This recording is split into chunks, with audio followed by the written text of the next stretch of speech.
બગસરા તાલુકાના કાગદડીથી લુંઘિયા સુધીના CC road અને સેફટી દિવાલમાં નબળી કામગીરી સામે આવી છે. ગામના લોકો અને રાહદારીઓને સારા રોડ મળી રહે તે માટે બગસરા તાલુકાના કાગદડીથી લુંઘિયા સુધીનો રોડ સીસી રોડ બનાવવામાં આવ્યો છે. આ રોડ બન્યો અને તે 1 વર્ષ કરતાં પણ વધુ સમય થયો છે. તે પહેલા જ રોડની નબળી કામગીરી સામે આવી છે. કરોડો રૂપિયાના ખર્ચે સેફટી દિવાલ અને રોડ બનાવવામાં આવે તે છતાં નબળી કામગીરી જોવા મળે છે. એવું પણ જાણવા મળ્યું છે કે લુંઘિયા ગામના સરપંચ દ્વારા સીસી રોડનું કામ બંધ કરવામાં આવ્યું છે. તેમ છતાં અધિકારીઓ અને કોન્ટ્રાક્ટરને મિલીભગતના કારણે નબળું કામ થયું છે. આવા ભ્રષ્ટ કોન્ટ્રાક્ટર આવી કામગીરી કરશે તો લોકોના ટેક્સના પૈસાનો બેફામ વેડફાટ થતો રહેશે. સરપંચની સરાહનીય કામગીરી કહેવાય કે જો આ બધા જ સરપંચની કામગીરી આવી થશે તો કોન્ટ્રાક્ટરો નબળી કામગીરી કરવા પહેલા 100 વાર વિચારશે. હવે લોકોને વર્ષો બાદ સારો રોડ મળતો હોય તો પણ જો આવા કામ થાય એ જનતાને અધિકારીઓ અને તંત્ર પરથી વિશ્વાસ ઉડી જાય છે. હવે તો એજન્સીના કોન્ટ્રાક્ટરો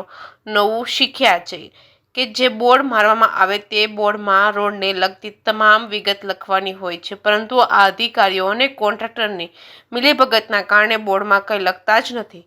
બોર્ડમાં ઉલ્લેખ કરવાનો છે કે રોડ ક્યારે બન્યો, કેટલાના ખર્ચે બન્યો અને કામ પૂર્ણ ક્યારે થયું તે બધો ઉલ્લેખ કરવાનો હોય છે, પરંતુ કોન્ટ્રાક્ટરો અને અધિકારીઓની મિલીભગતના કારણે નિયમો નેવે મૂકી દીધા છે.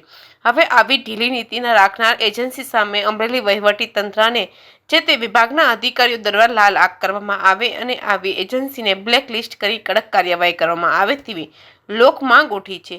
જોવાનું એ રહ્યું કે તંત્ર દ્વારા ફક્ત પોકળ જ વાતો કરવામાં આવે છે કે પછી આવી ઢીલી નીતિ રાખનાર બધી એજન્સીઓ સામે એક્શન લેશે. તે હવે આવનારો સમય જ બતાવશે કે શું થશે. જે કે ગુજરાતી સાથે જૈનિક સુજિત્રા, અમરેલી.